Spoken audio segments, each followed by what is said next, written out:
తొలి వేద కాలంలో మనకు సమాజం. సమాజానికి ప్రాథమిక అంగం కుటుంబం. కుటుంబానికి పెద్ద వచ్చేసి మనకు తండ్రి అవుతాడు. ఇక్కడ వచ్చేసి మనకు ఉమ్మడి కుటుంబ వ్యవస్థ అనేది మనకు అమలులో ఉండేది. యుద్ధ ఖైదీలను, దాసులను బానిసలుగా చూసేవాళ్ళు.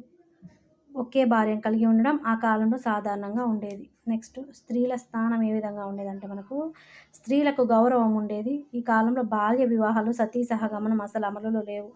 స్త్రీలు తమ భర్తను స్వయంవరం ద్వారా ఎంపిక చేసుకునేవారు.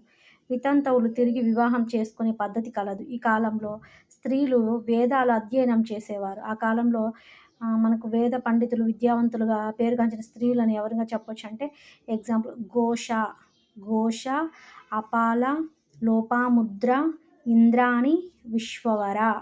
లోప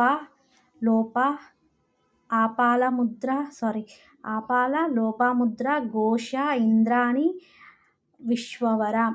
నెక్స్ట్ ఈ కాలం నాటి స్త్రీలు మనకు భర్తలతో పాటు అన్ని ధార్మిక కార్యక్రమాల్లో పాల్గొనేవారు. నెక్స్ట్ తీసుకుంటే ఆ కాలంలో వేషధారణ ఏ విధంగా ఉండేదంటే ఆదివాస.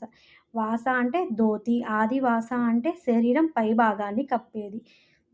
ధోవతి క్రింది భాగం ధరించినటువంటిది. ఇవి ప్రస్తుత మన వేషధారణే పోలి ఉండేవి.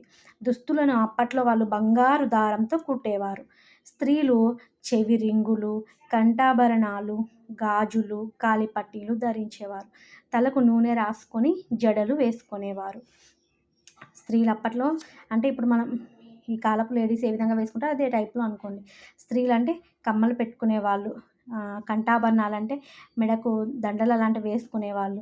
నెక్స్ట్ బ్యాంగిల్స్ వేసుకునేవాళ్ళు, పట్టీలు వేసుకునేవాళ్ళు, ఇంకా తలకు ఆయిల్ పెట్టుకొని జడలు కూడా వేసుకునేవాళ్ళు అన్నట్టు. నెక్స్ట్ ఆ కాలంలో వినోదాలు ఏమిరా అంటే రథపు పందాలు, వేట, మల్ల యుద్ధాలు, నాట్యం మరియు సంగీతం.